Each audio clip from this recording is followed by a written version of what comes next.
involved with doing the sound and shadow flicker studies that Paul White mentioned earlier, they were clear with us that no developer would consider Eddy County with a mile setback in place. And that was 8 years ago. And it wasn't PRC, it was EAPC.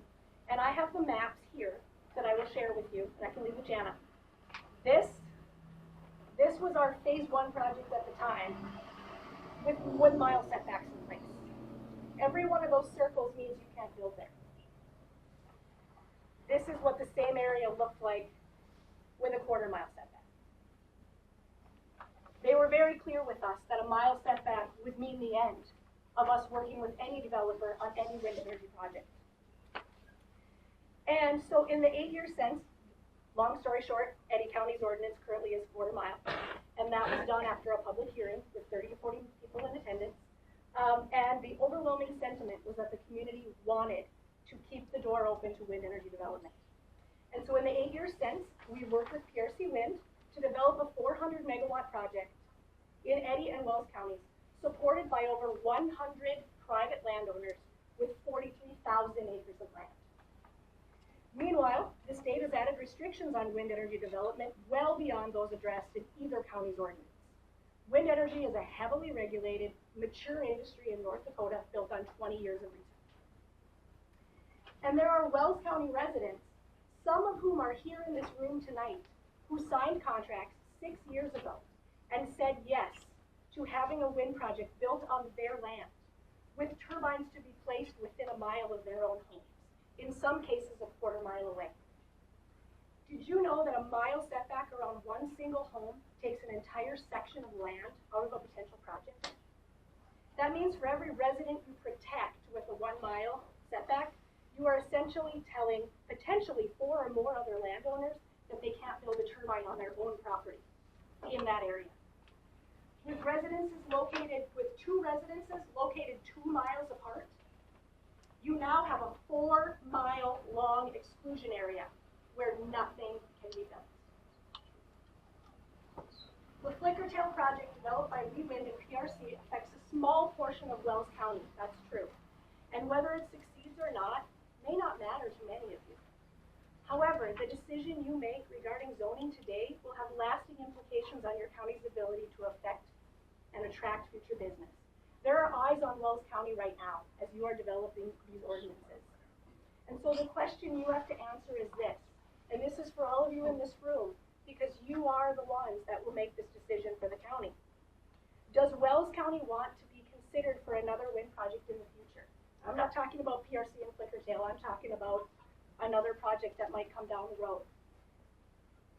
And if the answer is yes, then I encourage you to adopt the Burleigh County ordinance as written, without the 1 mile setback and reverse setback.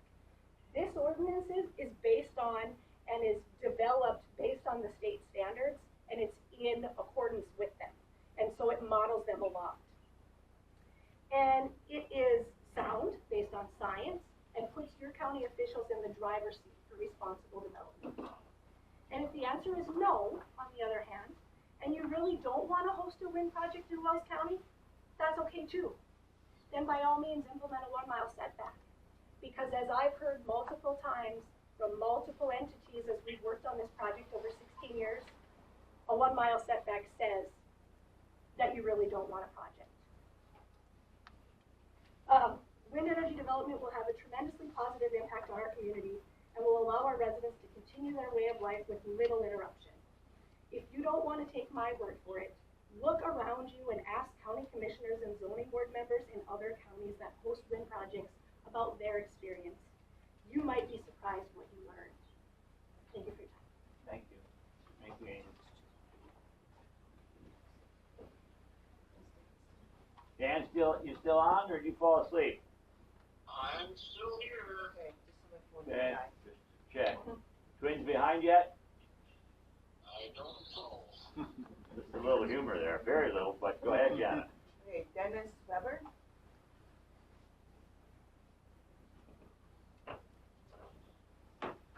Commissioners, my name is Dennis Weber. I'm a second-generation farmer from Cheyenne, North Dakota. And I look at the wind when it was first brought to me. I said, wow, double cropping. That's the first thing I thought of. And we're hearing about double cropping every day with our friends to Brazil here about their second crop corn, and you know what it's doing to us. But double cropping wind. And this company's gonna build us large combines that I don't have to buy, I don't have to work on, I don't have to maintain. They're also gonna build roads that we can use our farm trucks on, and they're gonna harvest the wind, and they're not gonna use their roads or our infrastructure after it's built, of course. And they're gonna dump it in a cable, take it to the elevator, which is a substation, turn around, dump it on an interstate system, which is a transmission line, take it over to Grand Forks, North Dakota, do whatever they gotta do with it, and truck it right back into northeast North Dakota and northwest Minnesota. So I thought, well, that sounds like a pretty good deal, so sign me up. And I've got neighbors, friends, priceless neighbors and friends that don't choose to participate in that, and I got every much respect for them as the people that want to. I mean, don't get me wrong on that. I respect their choice. But the ones that want this, I guess I feel that what's fair for one is fair for all. And if we can double crop with the wind, it's a direct hit for the farmers that'll participate with their land, but it's indirectly going to affect every citizen of Eddy and Wells County. So I guess I feel it's a win-win deal, and I've talked to different people from different wind projects, and it's amazing what these projects have did for their counties. So I guess they're very large combines. I call them the combines, very large. Farmers, Wells, Eddy County, we like big combines. And if we can buy a big enough one, take the place of 2 or 3 small ones, build us the big ones. And the higher they're in the air, the less it's going to bother us doing our thing on the ground, I feel. So I guess that's my thoughts on that. I'm looking at it as a farmer's point. This is just another crop. So thanks for your time. Thank you, Dennis. Never heard that analogy before, but John Perkins? John. I'll pass. That pretty much said what I want to say. Okay. Okay. Well, did you want to speak up? Sure. They just couldn't pass up the opportunity. Okay, so just to keep it short and sweet, these hearings are valuable, and I think it's unfortunate kind of how it's come. It's come before the PRC win. The company and our project has had the opportunity to put together that design, right? So we've been working on this for the last 7 years, getting to that point where we're getting the feedback, getting the information. We're attending the township meetings where we're hearing from people that have, like I said, acreage, and they're expressing that concern. We're not avoiding those discussions. We want to have more of those. I think what we're asking is putting kind of the cart before the horse by changing and putting very restrictive ordinance in place before our project has the opportunity to demonstrate how we do business. How we do business is different than other companies. We don't want to badmouth other companies. We're here to not create enemies with neighbors. We're not here to destroy the way of life in this area. We're here to put together a project with input from the community. Yes, we have to strike balance. That's part of how we all work on a day-to-day basis, right? We have to have some compromise. I think if we're given the opportunity to do that without having burdensome zoning ordinance restrictions, I think we'll be able to prove that to the community. We want to lean in. We want to be available. We're not running. We're not hiding. We're not asking for anything from, outside of what's been established. And I think this has been established in this community zoning ordinance for quite some time, well before we got involved. And we're going above and beyond what was in the ordinance. That's at the state level and even beyond that to ensure that we take the feedback from the community. I guess I just asked the commission to give us that opportunity. We want to do the right thing. We're not bad players. We want to be part of the community. We're invited here, and we're trying to make sure that we're doing what's good for the community. Understand the emotions which these hearings bring up, but that's how we get better, and it's helpful for us. And we actually take it that way. But we want to have this dialogue versus saying, "Thou shalt do this," don't have the opportunity to demonstrate our commitment to the community. I just want to thank you. I would love it if we had a little bit more time to be able to engage and bring our plan to you and have you actually evaluate our plan versus saying, we don't want to see what you guys can do, we're just going to tell you what you can't do. So, thank you. Thank you.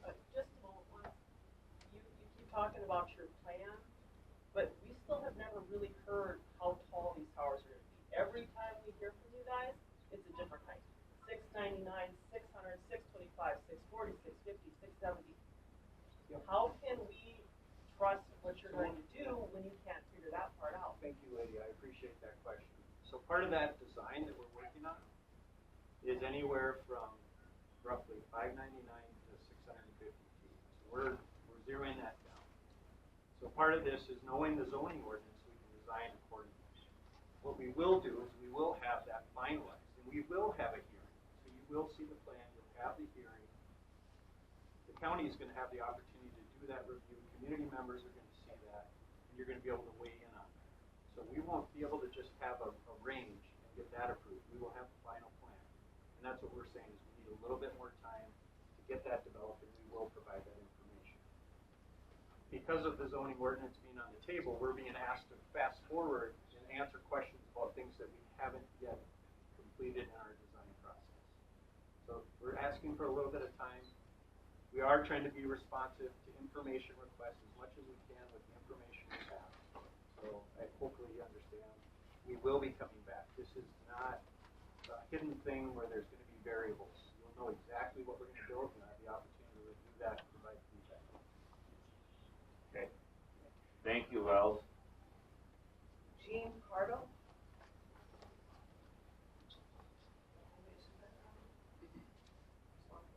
I'm just curious why my rights to utilize my personal property can be affected by someone else's decision. That's all I got to say.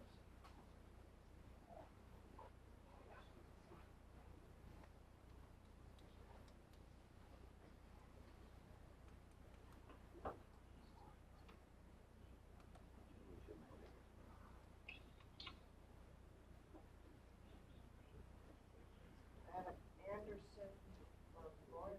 Yeah. So is that? My handwriting spells Alan. Alan, okay, thank you. Yeah. Well, it's kind of good to you for squeezing time in this. But so I'm Alan Anderson. I'm a couple things. I'm a lawyer with the Colston Law Firm, and I'm the chair of our energy practice group of the Kansas City office.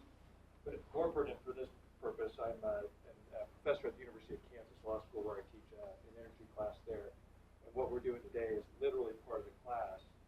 And where I teach land use, and literally what we're talking about here, it's not just the technical process. Did we get the notice out? Did we do those things? But it's the what does it mean? What's the basis for it? So I want my students to understand when we do land use, when they go into a community like this, there's some things that it's predicated upon. And the interesting thing is what we're doing today was literally anticipated by the founding fathers. So we win the Revolutionary War, and we're trying to decide what kind of country we're going to be. And there were different models of countries, obviously, at the time. So there's other things going on. And we were incredibly lucky to have the founding fathers who helped write the Constitution, including the first I'm going to focus on, James Madison. James Madison was the founding father that really had property rights in his mind. So he's one of the authors of the Constitution. He'll eventually write the Fifth Amendment, which is the protection of life, liberty, and property. But what he was concerned at the time of the writing the Constitution, the ratification, was what he was seeing both in the U.S. and in other places in the world was groups getting together and either by physical force taking people's property or other rights, life and liberty, or petitioning the government by a group that could get a group, even the majority, and go to the government body and say, I want to take my neighbor's property. So he was concerned about that, and he wrote Federalist Paper No. 10, which is the thought and all the thought leadership behind the eventual Constitution. That was published in furtherance of ratification of the Constitution, and of course was ratified. And what Madison believed as part of that, one is he was